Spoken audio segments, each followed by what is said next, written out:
My name is Gavin Evans, and this is my review of Babel. Now, some people love this movie, some people hate it. I went into it with very low expectations because it's 2 hours and 20 minutes. It's directed by Alejandro Inarritu, who I'm not big on. So, I my expectations were rock bottom, and it does end up being one of his better movies. I still got plenty of issues, like the length. There is no justification for this movie to be 2 hours and 20 minutes. The first two acts, I was engaged for the most part, but the last act just goes on and on. It's like, wrap it up.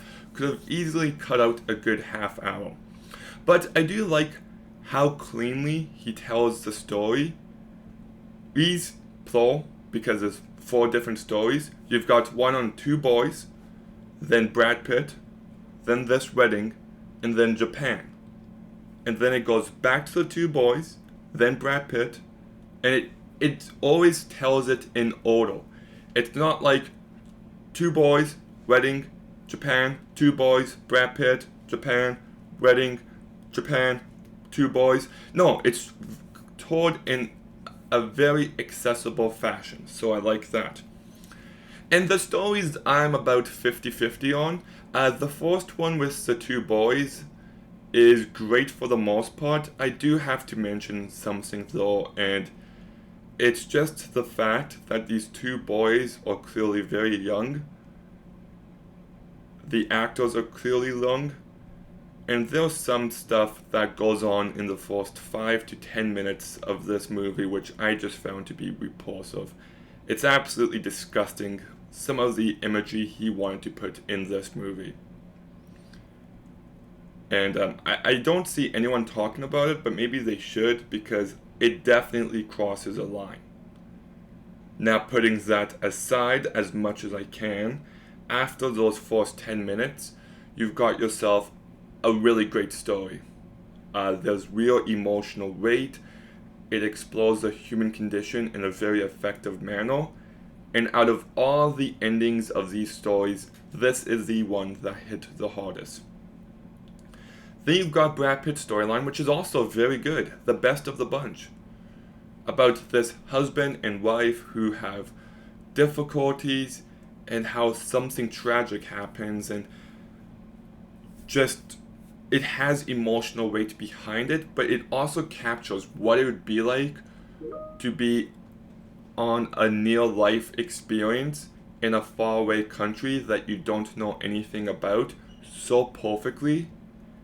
It just has so much anxiety behind it, as there's no hospitals nearby, you don't speak anyone's language. It's just a very effective. Actually, this one is really great. Then you've got this storyline regarding a wedding. Well, some people go from the US to Mexico. And this one just didn't do anything for me for the most part. It's pretty boring. There was this one moment where these characters are trying to get back in the US that did manage to be very tense, and I was engaged. But then after that, it just goes up to 11, and every character is making the dumbest decisions possible, and it just completely took me out of it. It just got way too far-fetched. These characters aren't acting like people. Why would you leave those kids behind? It's just, no, just absolutely not. And then we've got this Japan storyline, which for the first half I thought was pretty decent. You do got this character who's deaf, who's trying to communicate, and you see the issues there. And then it just goes in some really weird direction that doesn't work for me. Them trying to tie it into the other three stories didn't feel as tightly written as everything else did, so I don't know if that works. And I just really hated this character. I thought this story was way too sexualized, so yeah, that didn't work for me. The entire cast does do a very good job. Brad Pitt, everyone knows him, but I've never found he gets the credit he deserves for just how amazing of an actor he is. And you really get that here. Kate Blanchett is fine. she sells you on the pain she's in, but she doesn't have much else to do. Gael Garcia Bernal is very good, despite his questionable material. Koji Lakushu is fine. Adrian Buazun and Winko Kikuchi are the two performances from this movie that got nominated for Oscars, and why those two? Really? Like, they just played the two least interesting characters. I actually found the best performances to come from the story regarding the two boys and their dad. So Babka Art Kad, Sad Tarachni, and Mustafa Rashidi, those three actors who I mispronounced their names just now, they gave the best performances. They just sell you on everything so well, and the heartbreak and the emotional weight. Great job.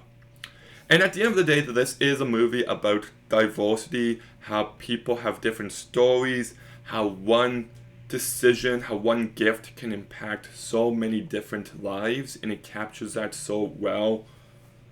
It also shows how people in unfamiliar cultures make for some very difficult circumstances, and the importance of communication, especially when there's a language barrier. I think it all does that very well. It's well directed by Alejandro Inarritu. The music by Gustavo Santaolalla, I do believe he won an Oscar for here, and I'm going to be honest, I love the guy. I think his music for Last of Us is some of the greatest music composed. I didn't really notice it here though. 2006, I would give the Oscar to Hans Zimmer for Pirates of the Caribbean 2, or Pan's Labyrinth, or many other movies I feel like deserved it more than this one. I do think it's odd that, I feel like this movie's pro-diversity, pro-people coming together, but by the end, it does kind of have the opposite effect that, just saying, it seems like people should maybe just stay where they are and not go out there. That's what I got from the ending, and I don't even agree with that, but it's the way the movie kind of paints it to be. But look, this is still a movie that has lots of great elements to it. There is some great storytelling on display. I think the themes come across in a much more concise manner than Amours Perverses. It's very well acted. I do think some stories are pretty lacking overall. There's some disgusting stuff that didn't need to be here. It's filled with sex and nudity when I don't think it needed to be. So if you skip the first 5-10 minutes of this movie, I do recommend it. And I do think it could have been shorter. But yeah, I'm still going to go ahead and give Babel a 6 out of 10. Okay, what did you think of Babel? Let me know in the comments down below. Make sure you like, comment, subscribe. Stay tuned for some more videos soon, and Gavin out.